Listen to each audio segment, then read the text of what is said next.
What is up, guys? Coach Joe here at the Lion's Den with this creature. So a lot of people are asking is, what's our split looking like right now?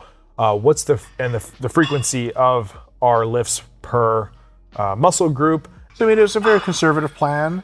It's a 6-time-a-week training, and it's essentially like push-pull legs or push legs pull. The order of those doesn't matter so much.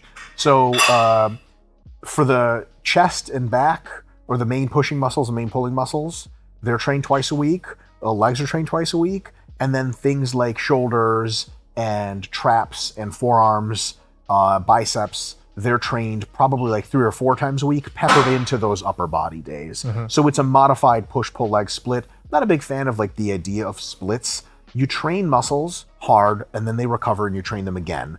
If you don't train them very hard at any one time, if you train them a little bit every one time, you can train them more frequently. If you train them really hard at one time, you can train them less. Because Joey's a big, strong guy, and because he's come from a background of probably a little bit lower frequency training with strongman and powerlifting, I knew that I wasn't going to start at a super high crazy frequency. So I started at 2x a week for the large body muscle groups, and like 3 to 4x for the smaller ones, and that seems to be something he took to right away, and it's a very conservative start, and also the amount of training per session was very low when we started, so we know we weren't overdoing it.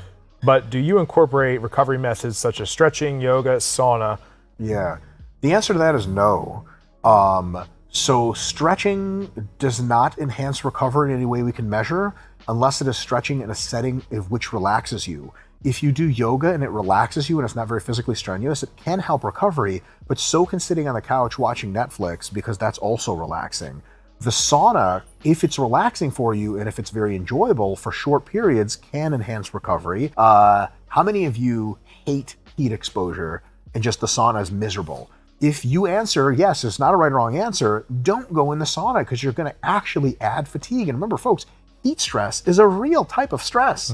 It's additive. Some people in some cultures really like the sauna. They really relax, and that helps them recover a ton. Russians, people in Finland, the Nordic countries, I'm one of those people.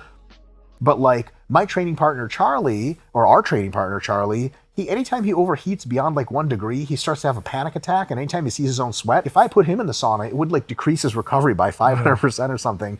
So to be honest, and there's actually some new research has come out adding to a body of research on cold exposure after training markedly reduces hypertrophy from training. And people thought that was a recovery modality. Now, to be honest, cold exposure actually does enhance recovery, how soon you're ready to train again, but at the expense of adaptation, which is really messed up. But like, if you have a multi-day strongman meet, doing cold exposure after every one of those days is great, because you'll never get super sore and tight.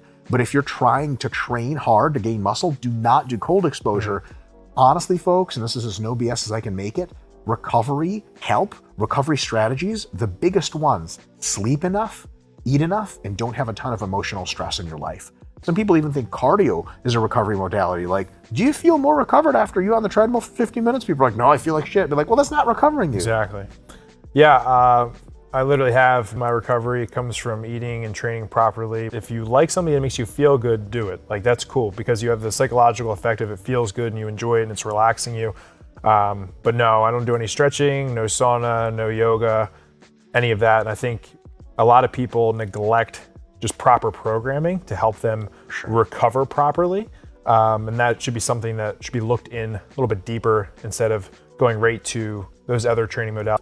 And like, if you have chronic joint pain all the time from lifting, you need to re-examine your technique or your volumes or your loads or something. It's not something you're just supposed to, especially in hypertrophy training. In strongman, in powerlifting, weightlifting, sometimes just part of the sport. But like, if you're doing hypertrophy training and you're like, my knees always hurt, like, that's an issue you got to handle that no amount of saunaing is going to do anything for.